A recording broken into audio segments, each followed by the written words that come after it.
friends, family, my fellow cinephiles, welcome back to another episode of Straight Razor in the Theater. A very special episode, I might add, because after, well, now it's been 11 long years since Iron Man came out, since the MCU was created, all these stories, all these characters finally came together for the epic climax for what they refer to as the Infinity Saga. And, oh my god, Avengers Endgame. That movie blew my mind, blew my ear holes, my eye holes, my mouth holes, my you don't want to know other holes. It just made my entire body fill up with joy.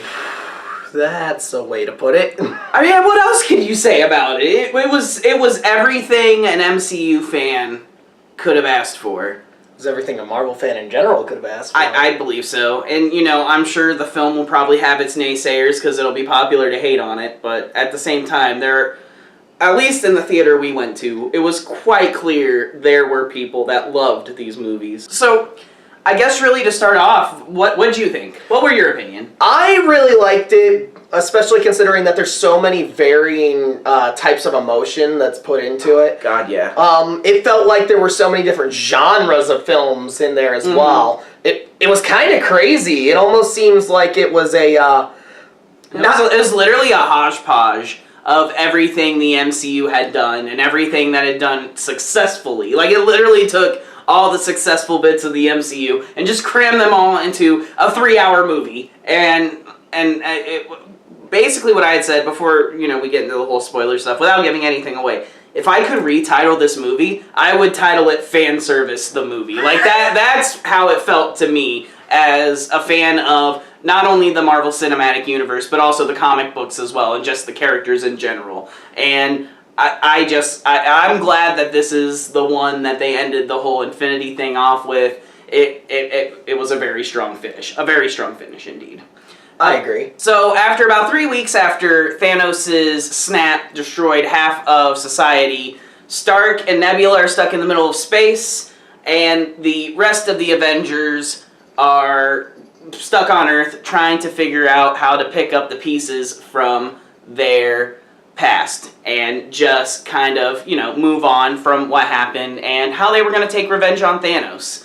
And for once, that's actually as much of the summary as I can give at this point, because now we're at the point of spoiler alert. Oh, yeah. If you give a shit about the MCU, if you want to see this unspoiled, you want to be surprised throughout the film when you go see it, which, take my word for it, that is what you want. If you haven't seen the movie, please don't watch this video. That's why I'm assuming our video isn't going to get a whole lot of views right offhand, just because we're going to talk about everything, or nearly everything. Everything we can think of at the moment is what's going on in this video. So again, if you do not want it spoiled, and trust me, you really don't. You don't want this movie spoiled for you. Right. It starts out in space rather than on Earth, which I thought was kind of weird at first. Because you would think that after the snap, you'd want to see what the the first thing you'd open up with is the devastation of the planet and what it did. Why is this catastrophic? What would this foretell for the Earth? But no, you start out with the two people that really, honestly, you might have forgotten about. You kind of forget that they're there because it ends on... Infinity War ends on Earth. And it ends with Cap and the rest of the ones that were left behind. And you don't really see a whole lot of Iron Man or Nebula. So you kind of forget that they were up there to begin with. Yeah, the best way I can describe Iron Man and Nebula in Infinity War was the fact that they were basically the B team. Yeah. But then it opens up with them in Endgame. Right, and they're stuck in space. It's kind of a nice little narration. It's the beginning of the reveal trailer for when they revealed the title for Endgame. That first trailer where Tony Stark's sitting there and he's talking into the helmet through a message to Pepper. It's basically the beginning portion after the logo. There's another little beginning bit, the opening moments, but it deals with another character. We'll get back to that. But basically, we start out with Tony Stark in the main story, with Tony Stark and Nebula. They're stuck on the ship. I think it's the Milano. I think it's Quill's ship. Yeah, I'm pretty sure it was Quill's ship. So they're out of food. Ship's dead. They're gonna run out of oxygen. Tony Stark goes to sleep thinking that in the morning he's basically going to be dead. Well, obviously we don't know how time works. It could have been the next morning. It could have been that same night. It's space. But there's no passage of time in space. They're saved by Captain Marvel. Captain Marvel shows up just in the nick of time when you think all hope's lost and carries the ship back down to Earth, where the rest of the Avengers are, where the rest of the survivors are. And literally, right as soon as they get back to Earth, everyone with the exception of Tony, who has passed out at this point because of malnourishment and lack of oxygen, he's bedridden in a hospital now. The rest of the Avengers immediately we gotta take revenge. We have to kill Thanos. So, that's what they do. They go to fucking kill Thanos. So, that brings us to our first really huge spoiler. They kill Thanos literally right in the very beginning of the movie. Thor comes up and chops his head off, and that gives one of my favorite lines, probably one of the first lines that the entire theater laughed at when it happened, when he chopped off his head. And they're like, "What did you do?" And he's like, "I went for the head." So what were your thoughts? Were you as confused as I was when they killed I was completely and totally shocked. I had no clue that they had any plans of doing something like that. No one did. Like, and I don't mean just in the first 10 minutes alone. I mean the fact of doing something like that. Oh yeah, just straight on that up level decapitating him. Yeah, no, that was, not to say it was the first decapitation in the Marvel Cinematic Universe, but one of the first ones where, like, it was like one of the characters. It was one of the first ones where it was like one of the characters. Like the only other one that really pops into my head is the dragon in the beginning of Thor Ragnarok. No, but this one was like a legitimate like decapitation with Thor swung his axe and just chopped. Yeah, this was a character rather than a creature. Right, and from that point on, because they find out that Thanos destroyed the stones, so they think all hope is lost. There's literally no chance of getting people back. They kill Thanos, and Thor takes off. They all go on with their lives. It skips ahead 5 years later. This was another thing I was not expecting to go down. Literally, we had no idea what any of this film had in store for us, just based off the promotional material alone. Let's talk about Tony. Let's talk about the big man. The original. I mean, I know Cap is chronologically the first superhero, but he was the guy. Iron Man was the guy that started the entire MCU. So let's talk about him first. He's fine. He ends up surviving. He becomes healthy again. Him and Pepper do end up going to get married, and they have a daughter, Morgan.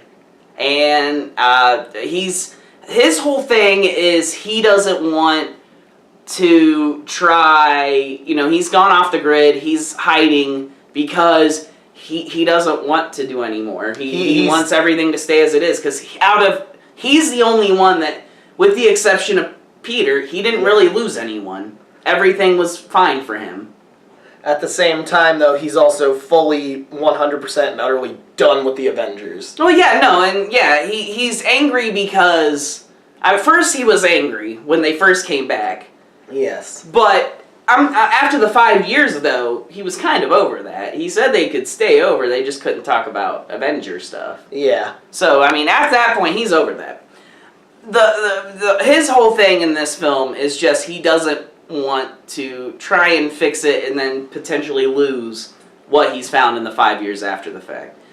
Which I can understand that, and it's very believable, especially for someone who, throughout the films, Pepper has told him that he can't do it. Like, she wants him to stop, but he had no intention of stopping. But now, you know, he wants to stop. Because he has a reason to stop. Exactly. Cap's whole thing is just moving on. Like, he has this self-help group that he talks to people, and he gives all this advice about moving on.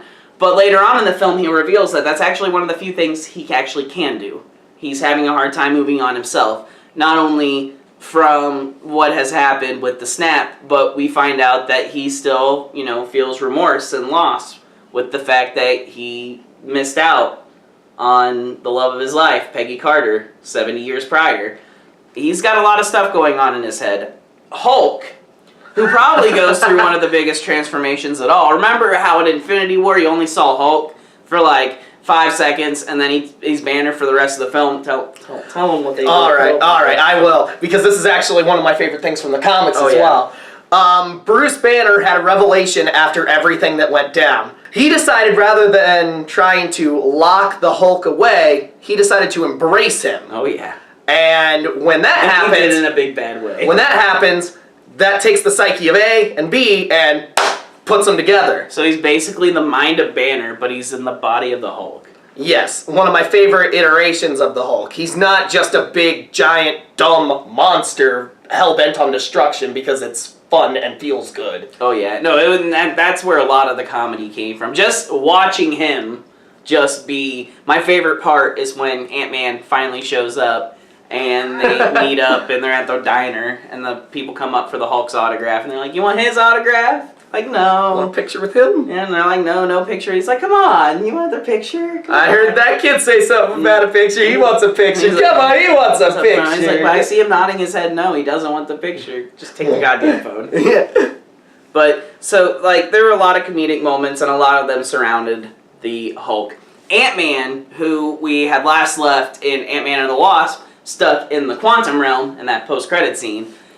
He finally got out. The entire time before the film, we were like, I wonder how he's going to get out. I wonder if it's going to be some, like, super huge, epic fucking, like, way they let him out. We got trolled in the best way. A rat activates the quantum realm's transport device and brings him back. Oh, and he wakes, like, when he gets let out, the van is in a storage locker.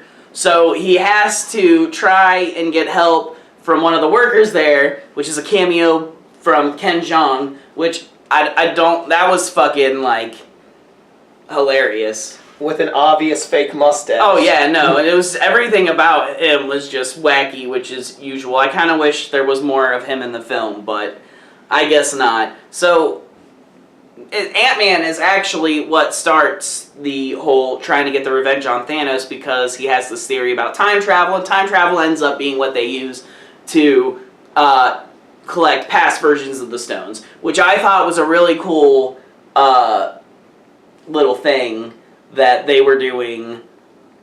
It's a time heist. The premise of the film is time travel, which is one of your favorite film tropes of all time. Only when done correctly, which is very rare and hard to do. Well, what did you think about this one? They did it in the most intelligent way I've ever seen. Right. Although I could have done without them defacing one of my other favorite time travel flicks. What's the Back to the Future? Yeah. Back to the Future's full of shit. We already established and knew that as fans of it. Right. We don't watch it for the science. No. I hope. But yeah, so it's there's that. They split up into 3 different teams, go to 3 different time periods to collect past versions of the stones, because like I said before, Thanos had destroyed the stones, the original stones they used to snap the people away. I really liked the dynamics that they chose when they split the teams. Yeah, no, it was definitely a nice, like, healthy bit of mixtures of personalities. Yeah, I really liked the team up that they had between War Machine and Nebula. Yeah, that was an interesting one for sure. I liked that one. My personal favorite was Ant-Man and Tony, Ant-Man and Tony, because they were originally the team that was supposed to get the Tesseract. But then the Loki of 2012 took the Tesseract and escaped with it, and then eventually it was him and Cap, who had to go back to the 1970s and get the Tesseract from the 70s, which I thought was really, really cool. Oh, yeah. Hawkeye has a huge transformation throughout the entire film.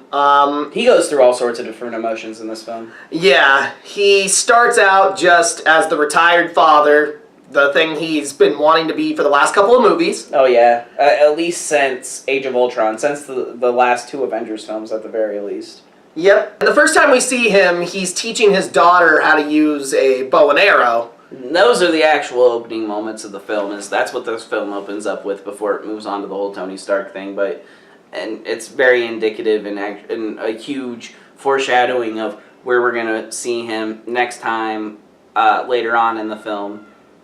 And basically it starts off, when you see that scene, you know what's going to happen. Yeah, we all in the theater, we knew. Yeah, no, like the second the film started. We didn't want to admit it, but deep down we all knew what was going to happen. The second the film started and I saw what it was they were opening up on, I was like, oh, that's cool. This film's not going to pull any punches. They're going to start us off with literally one of the worst things that you possibly can. It's going to get worse before it gets better kind of thing. The thing is, they dragged the scene on a little bit to the point where the viewer almost forgets that that's what's going to happen. It just made me feel more uncomfortable more than anything, because I just knew what was going to happen, and all I could think was, great, so they're just going to hold on to it for a while, watch them be happy, and it made me feel super uncomfortable, which isn't a bad thing at all. I'm not saying that to, like it's a bad thing. That worked in the film's favor, really. Yeah. The thing I wasn't 100% sure about was whether or not they were going to take every single one of his family members.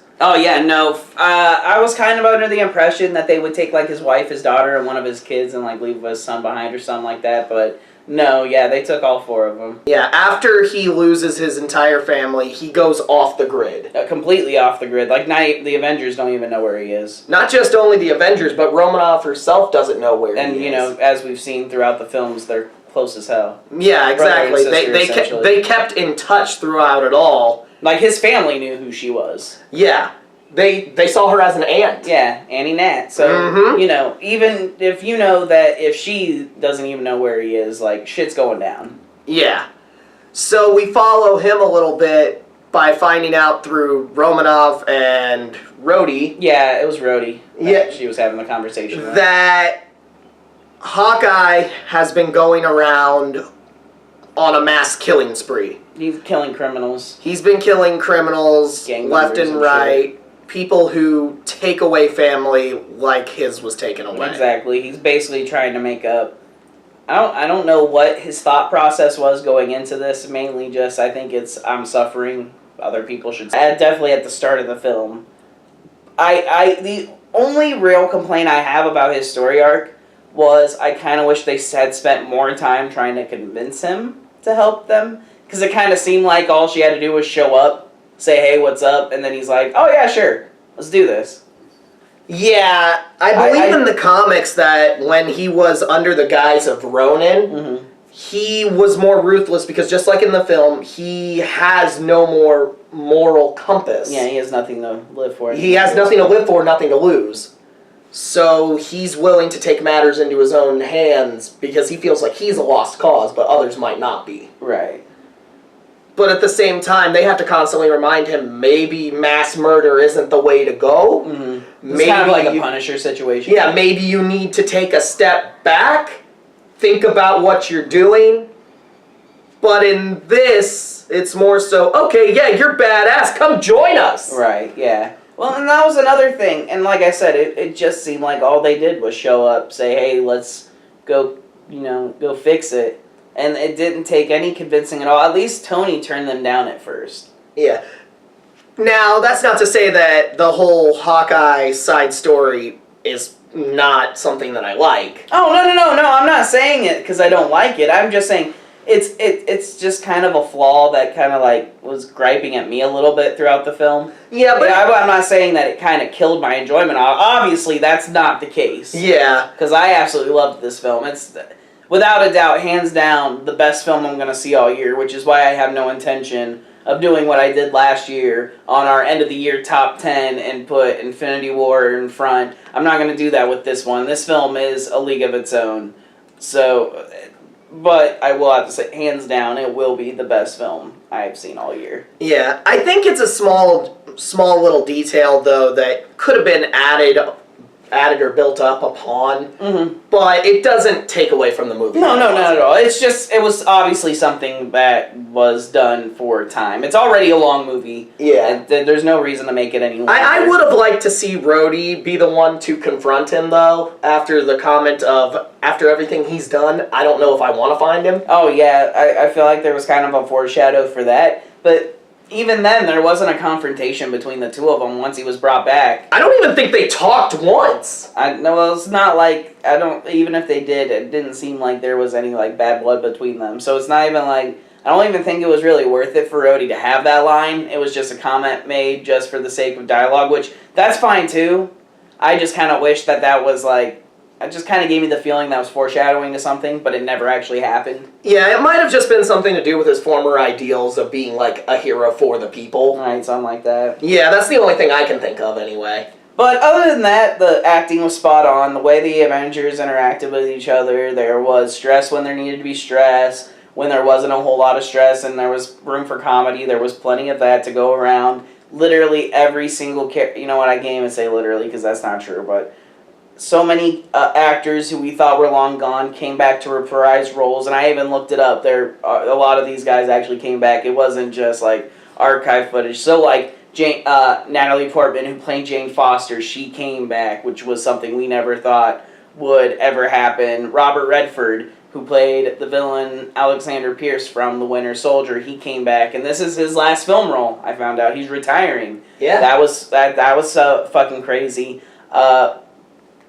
Rock Rumlow. Yeah, you got to see him at least one more time. And his scene was hilarious. So Cap is sent to go ahead and get the scepter, which he ends up getting it successfully after a small snafu. Yeah, because Rock Rumlow and the Strike Force come in and they get it before Cap has a chance to grab it. But yeah, tell him how he ends up. So Cap ends up going and he hightails it down a couple of floors while they hold him up so they're late on the elevator. Right.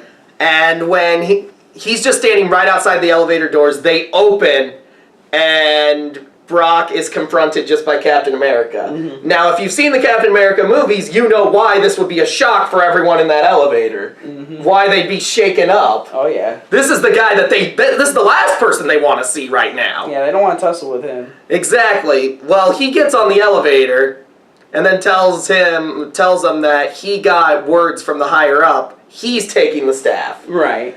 And they're so confused. They're like, the higher ups. And he's like, trust me. And then Brock goes reaching for his gun like he's about to shoot him. And then in a brief little callback to probably one of the worst things they ever brought up in Captain America. He leans in and he says, "Hail Hydra." Oh, yeah. Which, if you're not familiar with the comic book stories, there was a point in time where... It was quite recently, actually. Yeah, quite recently. I'm pretty sure it was around the time Civil War came out. They came out with this comic book. They did a comic book storyline where it was allegedly set to reveal that Captain America had been a sleeper Hydra agent for the entire time. Right.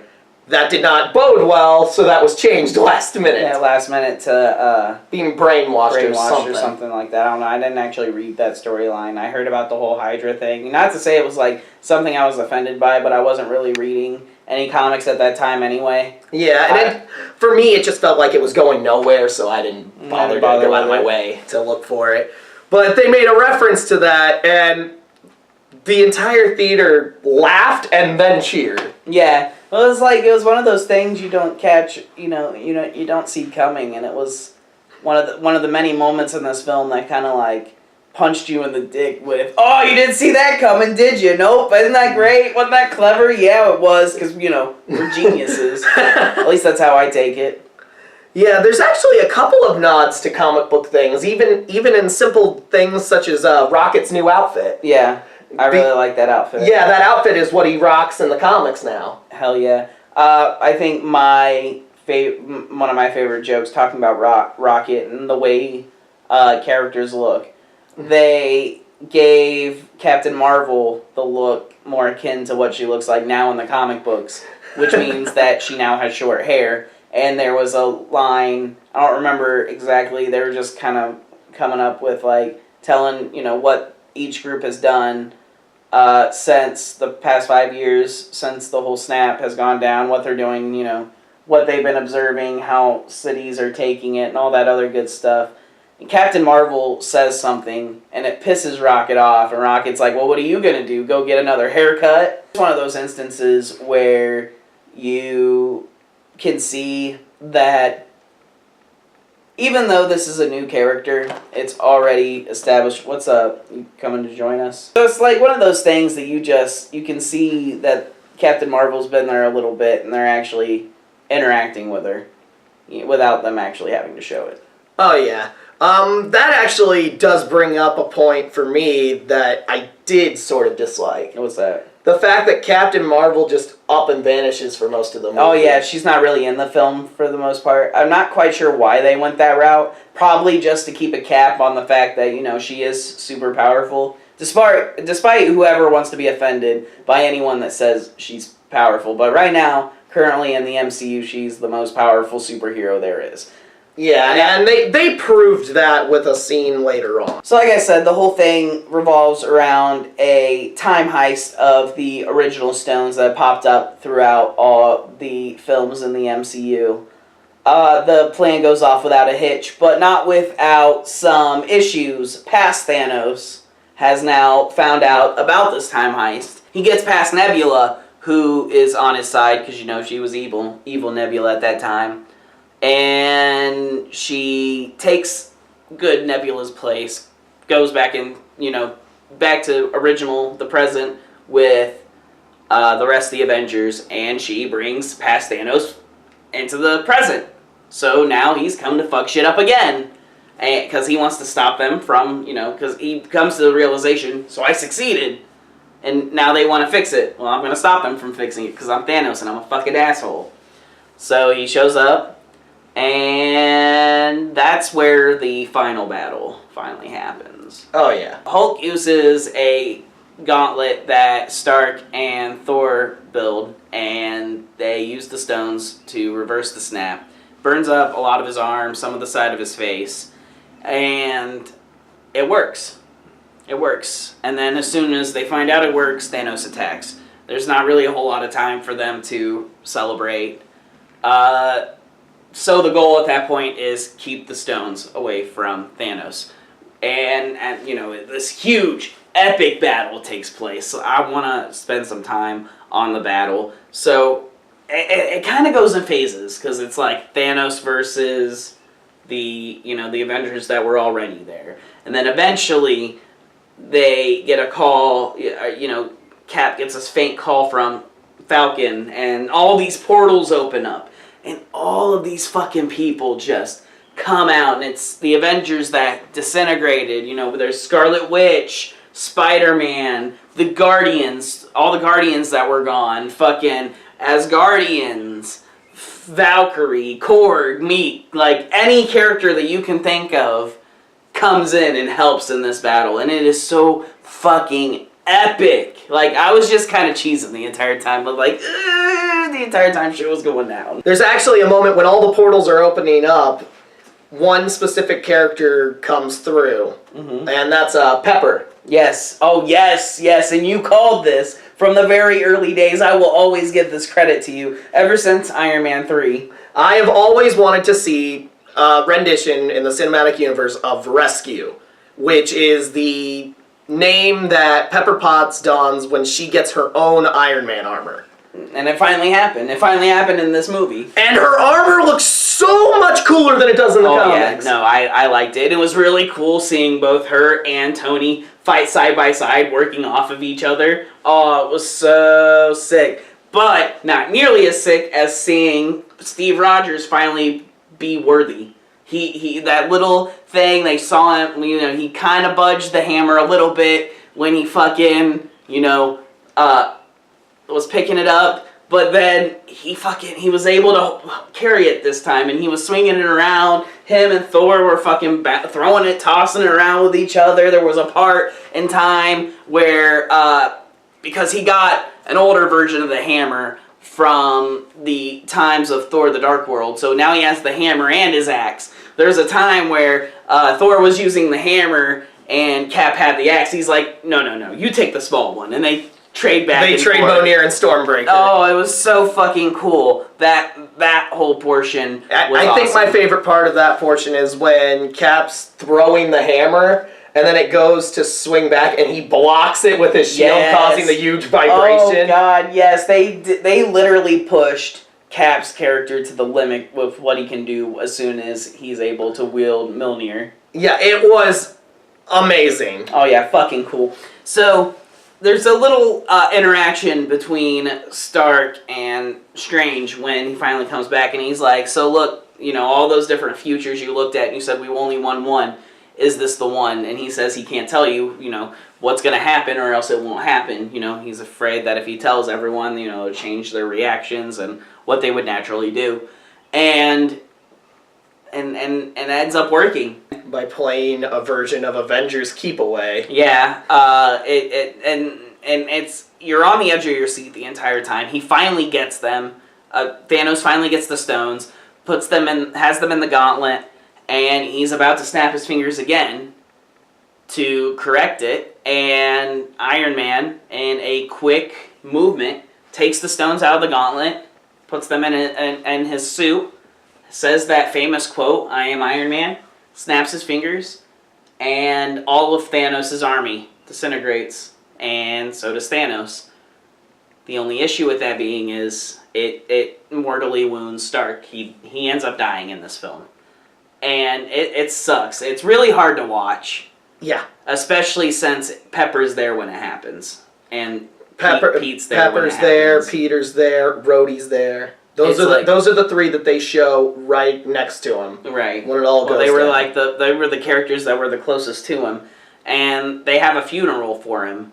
And the funeral, it has literally all sorts of different, characters, all the surviving Avengers. So basically everyone with the exception of Vision, because Vision didn't make it, or I'm trying to think if there was anyone else on the actual Avengers side. Black Widow.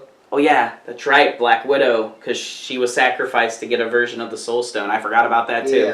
Yeah, and that's a really sad scene too. So basically, every member of the Avengers, with the exception of those two, were in appearance. All the Guardians, with the exception of Gamora, because Gamora didn't come back.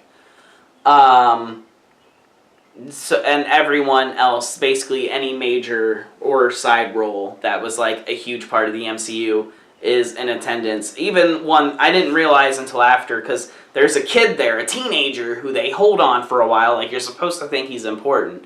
And we didn't realize who he was at first, and then afterwards I figured out it was that little kid from Iron Man 3, and I had you look it up, because it was the only Played by the same actor. Yeah, played by the same actor, too, which I thought was fucking bizarre, but it was great. I loved it. And then there was this little touching moment where Happy was sitting with their daughter, Morgan. Yeah, this is where I started to lose it. And she said she wanted hamburgers, and it was an homage to when he was saved in Iron Man and came out, and he told Happy the first thing he wanted was a hamburger. Cheeseburger. Yeah, cheeseburger, and he's, your dad liked cheeseburgers. And, yeah, no, that... I'm gonna get you all the cheeseburgers you want. That fucking made me tear up. They enlist Steve Rogers to go and take the Infinity Stones back to their respective places in time so as not to disrupt all the different timelines that have been established. And he does this, but he doesn't come back. Well, he does come back, but not in the way they wanted him to. He decided to go back to 1945, and he got back with Peggy Carter, lived out to old age, and he met up in the spot where they sent him at the exact moment, and he gave Sam the shield, essentially making Sam the new Captain America, which I thought was really cool. Personally, I would have thought it would be really cool to see Bucky be Cap, because he's the other Captain America I'm used to, but I know in the comic books Sam was also Cap, so it's not like they're doing something that wasn't initially based in the comics. So I'm not super upset about it. I actually think it's really cool. The thing I really liked is that Sam actually got Bucky's seal of approval for it too. Yeah, no. Because he didn't want to take the shield at first. He looked over at Bucky and he's like, no. Yeah, no, and that was really cool too. Especially, we marathoned all these movies beforehand, and there is not a single movie leading up to that where Falcon or Bucky have anything really nice to say to each other. They kind of hate each other. Not once do they argue in this film at all. Yeah, no, they're actually really cool. And I think it's the simple fact that they both shared the bond that they were both snapped out of existence. They kind of went through that whole thing, so they're like, nah, you got this. Yeah. God damn it, really? And so it wasn't something that I was overly worried about. It didn't hit me nearly as hard as some of the other things that went down in that film. I guess, just for the sake of doing it, because we hadn't done this in a while, and you can't see the videos anymore because they're ones that are taken down, but for our old Road to Infinity War videos we had done for in the Camp podcast. We had a little segment here, but just for old time's sake, even though half of you probably won't get this reference, let's do it. Let's do one last round of Where's Stan Lee?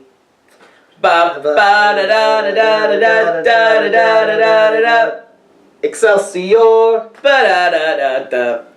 Okay, so the elephant in the room. We're going to go ahead and, we haven't talked about it a whole lot on this channel. There's probably going to be a video about it. We didn't want to do it right after his passing just because we didn't want to feel like we were trying to get views off of his death. But he was a huge part of our lives, so I feel like we do eventually owe a tribute video to him personally. And I think we're finally getting around to the time where that would be appropriate. But until then, I will just go ahead and bring it up now. Stan Lee obviously had died November of last year. It was very sudden. Well, not really sudden, obviously. He was old, so it was bound to happen. But, it sucks for the comic book and superhero film community. Anyone that, he touched their lives, anyone that had any contact with him in any way, shape, or form, it sucked because he was such an, obviously I never met him, but from what I understand, he was a really cool, really nice dude, and so that shows in his interviews. So it was a really hard time, to, grasp the fact that this was going to be his last cameo. He's driving a car, and on the back there's a bumper sticker that has one of his catchphrases, "Enough said" on it, which he used in his Spider-Man 3 cameo, which I thought was really cool. And he leans out, and it literally looks like Stan from the 1970s. It looks exactly like him, and I don't remember what his line was. What did he say? Hey man, make love, not war. Something like that. Like, he had something along the lines of that, and then he drove off. But just... it was just one of those things. It was just your typical Stan Lee cameo because no matter what, you look at it and you're like, that's Stan.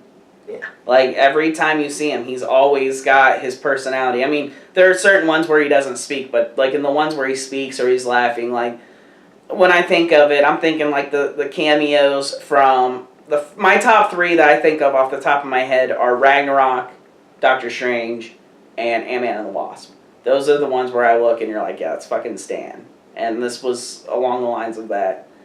It was definitely... These last two cameos kind of hit me in a way, not just because both of them were the ones that came out after his death, but the one where he's reading the Mallrats script, which Kevin Smith is my favorite director, so that hit me in a way, because it was a callback to that, and then this one just because it was his final one. And it just, it was finally the realization that here in a few months we'll have Spider-Man, and Spider-Man Far From Home is going to be the first one without a cameo, and it's going to be very different to see how the entire scope of the MCU is going to change after this. And it's a heart-wrenching story. If you haven't seen it and you've watched this whole video, I guess all I can say is see it. Like, if you're a fan of the comics and you're a fan of the characters, you're a fan of Stan, see it. It's worth it. It's worth every penny. Definitely, if you're going to see it at all, try and see it in the theater, because this movie was made for the theater. It's an epic. It's huge. And there's not going to be a movie as big as this for a very long time, so see it while you can. And that's all we have for this episode of In the Theater. The next time we're on the couch here to talk about movies, it'll be Detective Pikachu. So hopefully it'll be a little bit more lighthearted and it'll end on a much happier note than this one. But I guess until then, Avengers Assemble. May the Force be with you. It's time to kick ass and chew bubblegum. Take it easy, guys. Whatever it takes.